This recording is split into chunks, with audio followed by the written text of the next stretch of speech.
내면의 원트에 귀를 기울이지 않았을까?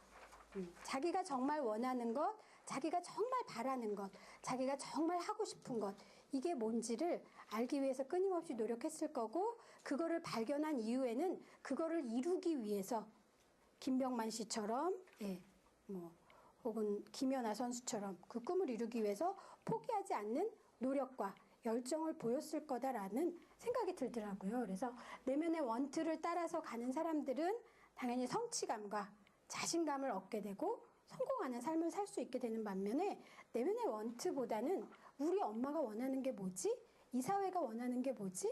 내가 어떻게 해야 좀 더 출세할 수 있나? 뭐 이런 거에 조금 초점을 더 맞추게 되면은 좀 자기 자신에 대한 뭐 좋아하는 거 이런 것과는 멀어지게 되니까 재미없을 거고, 재미없다 보면 열정적이지 않게 되고, 그럼 패배감과 절망감이 올 거고 실패하는 삶을 살게 되는 거 아닌가. 그래서 저는 내면의 원트가 굉장히 좀 중요하지 않을까. 그래서 제가 사실 여기 오기 전에 영풍문고에 들려서 책을 좀 봤어요. 근데 요새 그 김미경 씨라고 강사분이 있어요. 그분이 새로 책을 또 냈더라고요. 드림온이라는 책을 썼어요. 그래서 다는 못 보고 그 앞쪽에 목차 부분하고 이제 서론 부분을 좀 봤는데, 그분도 하시는 얘기가 뭐냐면, 네가 정말 잘할 수 있는 게 뭔지, 네가 정말 원하는 게 뭔지, 이거에 대한 시간을 투자를 해야 된다.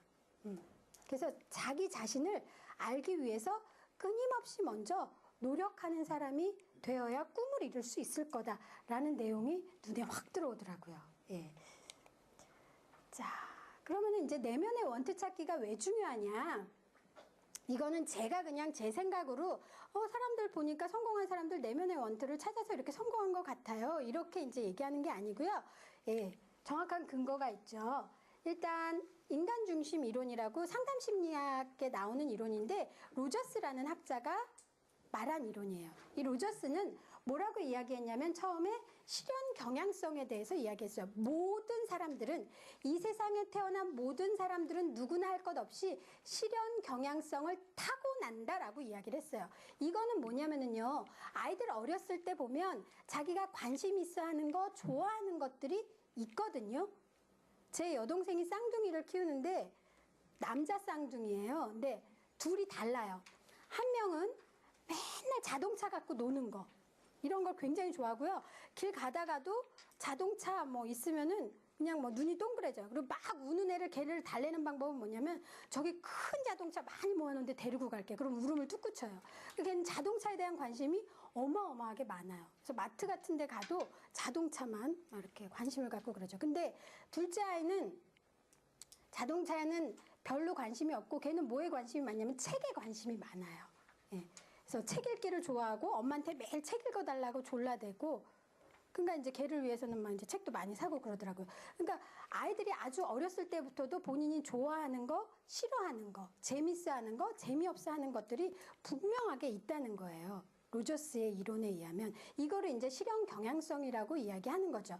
그러니까 이 실현 경향성을 가지고, 나는 자동차를 참 좋아하는 사람이구나, 나는 책 읽기를 참 좋아하는 사람이구나 라고 자기 개념이 고스란히 형성이 된다면, 그 다음에 잠재력을 발견하고 실현하면서 그다지 심리적인 문제가 발생하지 않을 거다라고 로저스는 봤어요. 그런데 실현 경향성은 타고난 실현 경향성으로 자기 개념을 고스란히 형성하는 게 아니라 중간에 태클이 들어와요.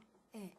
아이가 이렇게 자동차를 좋아하고 뭐 맨날 어디 가면 자동차만 사자 그러고, 이렇게 자동차에 관한 책만 보려고 그러고 그러는 거에 대해서 엄마가 너무 싫은 거야. 나는 이 아이를 의사로 키우고 싶은데 얘는 무슨 쓸데없이 나중에 중고차 사장이 되려고 그러나, 이건 안 될 것 같아. 그래서 애한테 계속 너도 동생처럼 책을 읽어야 돼, 구몬을 풀어야 돼, 이렇게 계속 강요를 하게 되면은요, 이게 뭐냐면은 엄마가 가지고 있는 가치관이 아이한테 계속 들어가는 거거든요. 근데 이 과정에서요, 애들은 어떤 욕구가 있냐면, 나의 부모로부터 나는 긍정적인 존재로 인정받고 싶다라는 욕구가 있어요. 그래서 엄마가 원하는 거, 엄마가 좋아하는 거, 엄마가 이렇게 내가 뭐 어떤 행동을 했더니 너무 좋아라 하면은 그 행동을 더해서 칭찬을 받으려고 하는 그런 의지들이나 욕구들이 있기 때문에 내가 타고난 실현 경향성이 있지만 부모가 어떻게 반응을 해주느냐에 따라서 이 아이가 형성하는 자기 개념이 달라질 수 있어요. 그러니까 얘가 미술하는 걸 너무 좋아해서 유치원만 갔다 오면 그림을 그린다든지 어디 뭐 서점에 가서 책을 사면은 색칠 공부 책을 산다든지 가위로 오리 그 인형놀이를 한다든지 이러는 걸 굉장히 좋아하는 아이가 있어요. 근데 엄마는 어떻게 생각하냐면 이거는 별로 쓸데없는 일이다. 이런 거는 그냥 취미로만 해야 되는 거고 너는 장차 변호사가 되어야 된다. 훌륭한 국제 변호사가 되어야 되니까 영어학원 가고 과학 배우고 수학 배워야 된다. 이렇게 하면은 아이가 그렇게 뭐 가위질을 한다든지 색칠놀이를 할 때 긍정적인 피드백을 받지 못할 거예요. 그죠? 유치원 갔다 와서 그림 그리고 있으면은 뭐 하는 거야? 너 영어 숙제 다 했어? 이렇게 되면은 아이가 아, 엄마가 내가 이거 하는 걸 싫어하는구나. 내가 영어 하는 걸 좋아하는구나. 예. 이러면서 자기가 가지고 태어난 실현 경향성이 있음에도 불구하고 그 실현 경향성이 점점 옅어지게 되는 거죠. 그러면서 저는요, 영어가 너무 좋아요. 영어 할 때 너무 신나요. 우리 엄마는요, 제가 수학 100점 맞으면 재미있어 했고요. 아줌마들한테 막 자랑해요. 저는요, 영어 수학을 열심히 할 거예요. 이렇게 돼버린다는 거예요. 예. 그런데